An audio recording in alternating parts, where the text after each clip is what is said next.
این داستان بر اساس واقعیت بوده، اما چنل ترس با فرشته صحت آن را تایید و تکذیب نمی کند و قضاوت را به مخاطب می سپارد. سلام بچه ها. امیدوارم حالتون خوب باشه. من نازیم، یه خانم خونه دار. حدود 3 ماه پیش یه اتفاق وحشتناک واسم افتاد که باعث شد چشممو روی همه چی ببندم.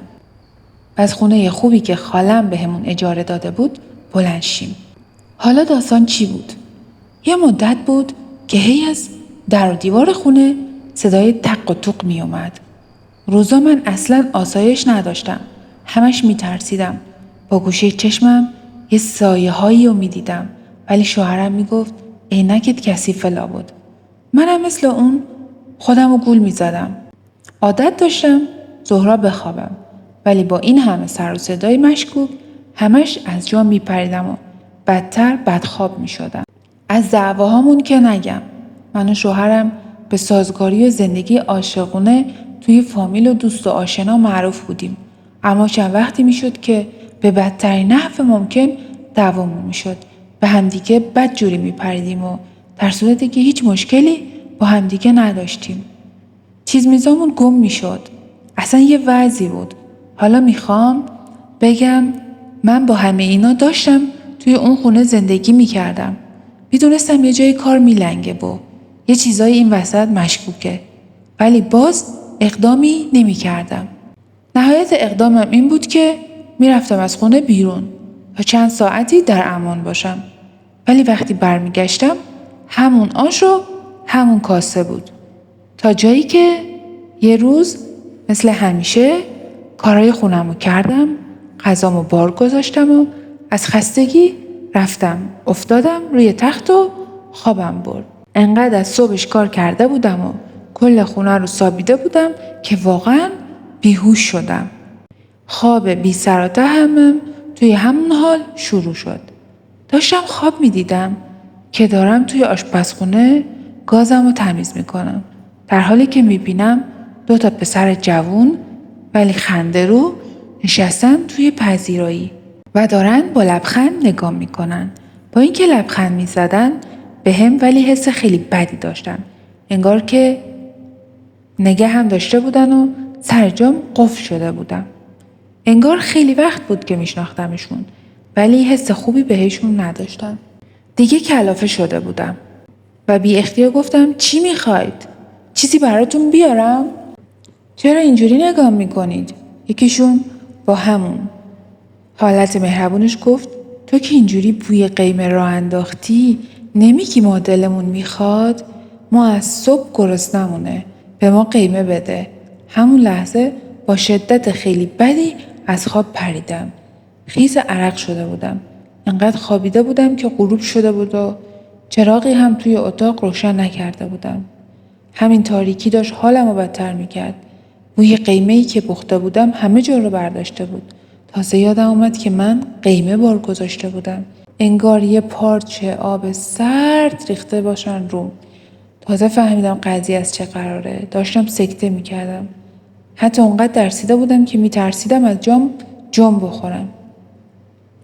فقط تنها کاری که ازم برآمد انجام بدم این بود که گوشیمو از بغل دستم بردارم و به شوهرم زنگ بزنم و بگم هر چه سریعتر بیا خونه.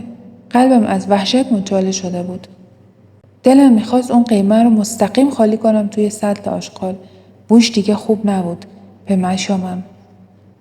انگار بوی تعفن و لجن بود. شوهرم از اونجایی که خیلی ترسیده بود که چرا من الان بهش گفتم بیاد خودشو خیلی زود به خونه رسوند. تا اومد یکم دلم به بودنش گرم شد و شروع کردم به گریه وزاری و جریان رو واسش تعریف کردم. اونم اصلا تعجبی نکرد و گفت باشه حالا وسایل ضروری تو جمع کن بریم خونه مامانم یه چند روزی باشیم. با اینکه قبلا هیچ جایی جز خونه خودمون نمیموندم ولی انگار دنیا رو بهم دادن. چراغا رو روشن کردم و پاشدم با کمکش یک ساک دستی کوچیک و پر از وسیله و لباس کردیم. اون شب به سختی و با فکر و خیال تو خونه یه مادر شوهرم سحر شد.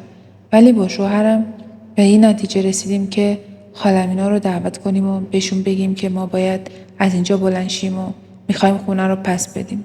همش فکر میکردم نکنه خیال کنن شوهرم زیر پای من نشسته و انقدر خون بدی گفته که من پشیمون بشم. آخه واقعا شوهرم همچین آدمی نبود و دوست نداشتم کسی همچین فکرایی راجبش بکنه.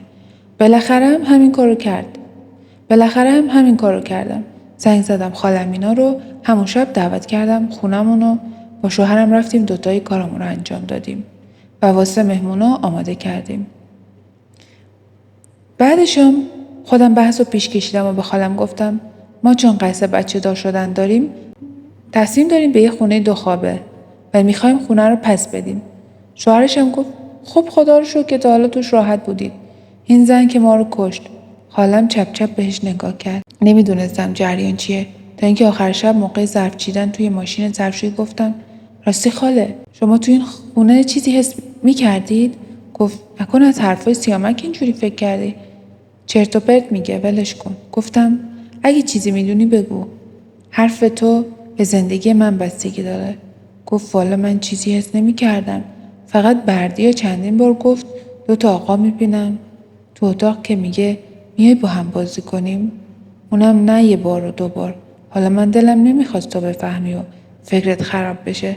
فقط گفتم که دیگه اصرار نکنیم. همونجا دیگه لال شدم. پس خواب منم بی دلیل نبود. اصلا هم بهش نگفتم که منم تجربه مشابه دارم. بعد اون شب خونه رو سپردم به بنگاهی. ما هم جایی نتونستیم جز خونه بریم. چون هی مشتری می اومد و میخواست خونه رو ببینه. لحظه آخری که داشتن از خونمون میرفتن، شوهر خالم قسمم داد که به مشتری ها چیزی نگم و این ماجرا رو تعریف نکنم که نپرن. هم داشت. هم حق داشت هم نداشت.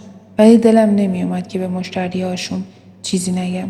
تنها کاری که کردم و دلم آروم شد این بود که لحظه آخر که اسباب بازی ها رو بردیم و خونه خالی شد 4 قول خوندم و به دور تا دور خونه خوندم و بلکه مستاجر بعدی از این خونه خیر ببینه.